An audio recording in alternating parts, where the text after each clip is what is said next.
Pikk talv hakkab ometikord otsakorrale jõudma. Jää hakkab sulama ning ilm muutub üha soojemaks. Kas aga sama asi toimub ka kliimaga? Uurime järele. Viimased 2 talve on Eestis olnud erakordselt lumerohked. Eelmise kümnendi pehmete ja soojade ilmadega harjunud eestimaalastel on tulnud tunnistada lumetorme, mis loetud päevade jooksul katsid maa paksu lumevaibaga. Ja mullune suvi üllatas paljusid kuumarekorditega. Mida arvavad aga teadlased? Kas meie kliima on tõesti muutunud?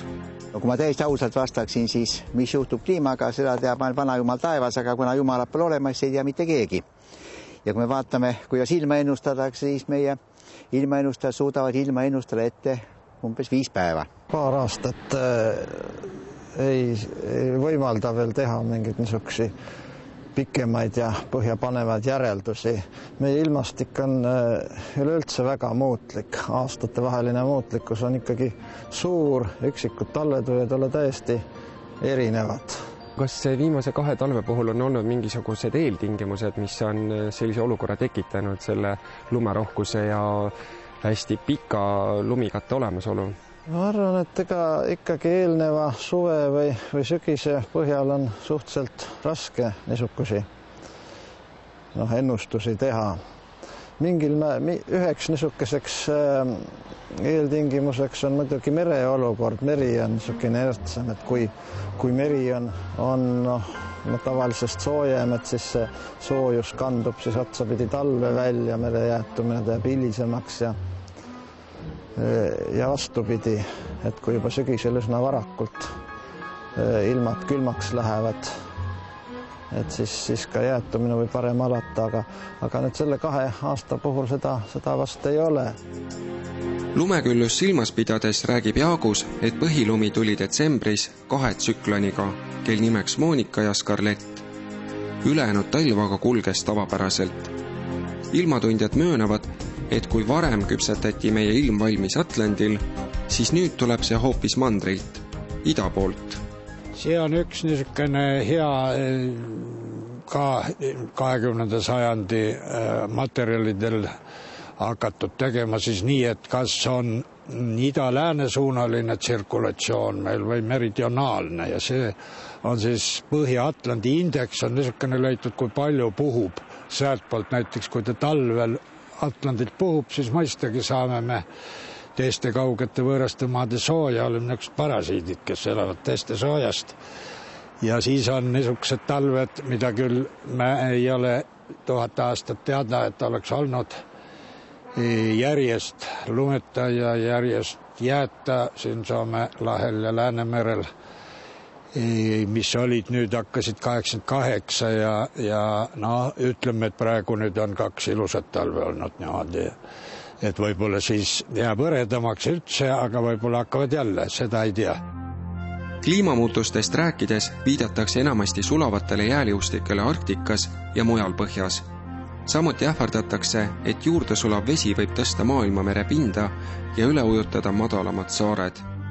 Kas need on lihtsalt jutud või on kliimamuutuste prohvetitel tõsi taga? 3 meie poolt küsitletud teadlast kinnitavad, et kliimast kõnelemiseks on tarvis vaadelda vähemalt 3 dekaadi andmestikke. Alles siis võib teha mingeid järeldusi. Kuidas üldse siis ikkagi kliima kujuneb? Kui te võtate lahti kooliõpiku, seal on ilusti kirjas, et kliima kujuneb atmosfääri, hüdrosfääri, litosfääri ja biosfääri koos mõjul, paljude kliimategurite mõjul, kus eriti olulised on astronoomilised ja geoloogilised. Aga nüüd on nii, et kui te vaatate, on olemas selline nagu Europarlament. Ja ma küsisin Tarandi käest, et kas peale sinu ka seal mõni klimatoloog oli? Ta ütles, et ega vist ei olnud. Ma küsisin, et mitu inimest aru saavad kliimast? Kas 5% on? Ta ütles, et ei, vast nii palju ei ole. Aga samal ajal tehakse suuri järeldusi. Ja nüüd on nii, et Euroopa Liidu targad, mida nad teevad? Nad elimineerivad kõik sfäärid peale atmosfääri. Atmosfäärist elimineerivad kõik gaasid peale süsihappegaasi. Ja süsihappegaasi puhul elimineerivad kõik tekkevõimalus peale inimtekkelise. Ja seetõttu muidugi on see naeruväärne, nagu inimene siis seda kliimat ainukesena kujundaks. Ja ma arvan, et see Jaapani maavärina tsunami on väga heaks näiteks selles, et kui tühine on inimene ikkagi loodusjõudude kõrval. Inimmõju on varemgi ajaloos ülehinnatud, ent ikkagi räägitakse kord kliima soojenemisest, siis jahenemisest ning lihtsalt muutustest. Mis seisukoht on selles küsimuses meie teadlastel? Kliima kahtlemata on muutlik, ta on üks väga muutlik looduse komponent, nii et kui nüüd tavapäraseid kliimanäitajaid, kas või keskmist temperatuuri rehkendada, siis erinevate perioodide jaoks kindlasti tuleb see erinev, sõltuvad siis nende aastate ilmastiku iseärasusest, nii et niisugused muutused aset leiavad, see on täiesti loomulik.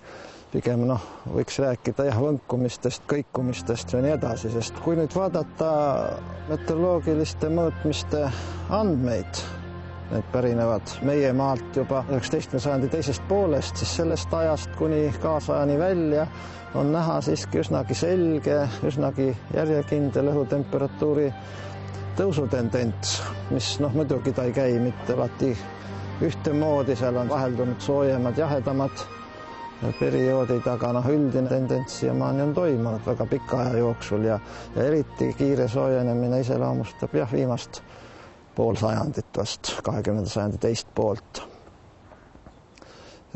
Kas see soojenemine on siis olnud valdavalt inimtekkeline või mitte, see on muidugi ise küsimus. Neid looduslikke suundi me täpselt ei tea, kui ühtub, et inimese panus ja soojenemine maakeral toimuvad ühes suunas.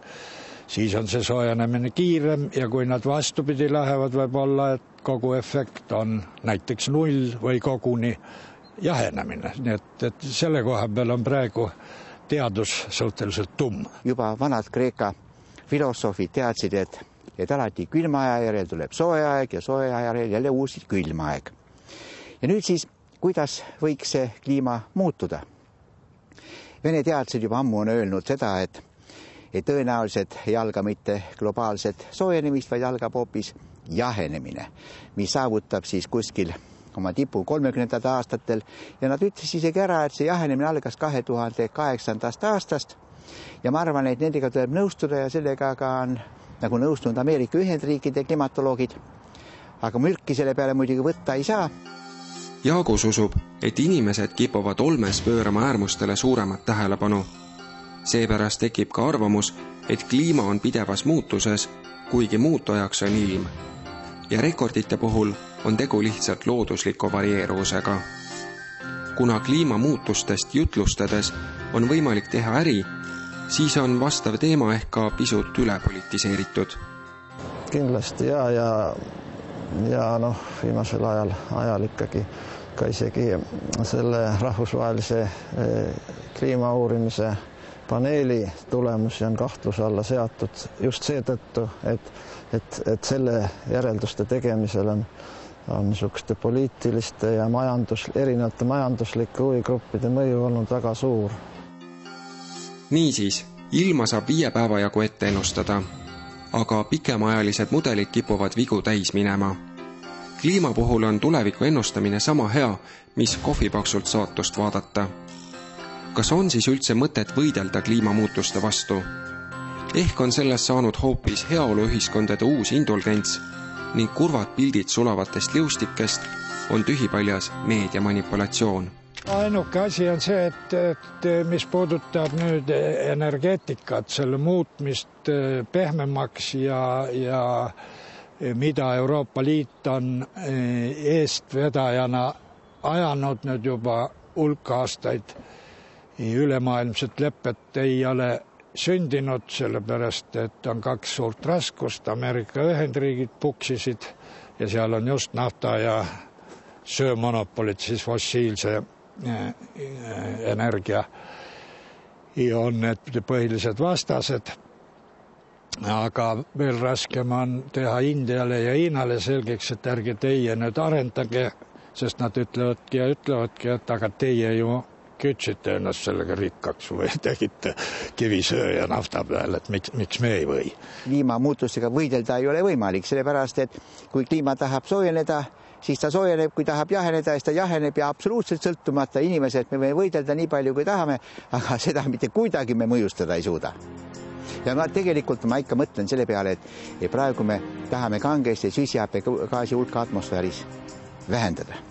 Aga nüüd läheb külmaks, vaat siis tekib uus selline Euroopa Liidus selle korraldus, et võimalikult palju süsihappegaasi õhku lasta selleks, et peatada külmenemine. Nii et selles mõttes on, et ikkagi kliimaküsimusse see peab suhtuma ikka mõistusega, aga mõistust inimesel on ikka alati vähevõitu.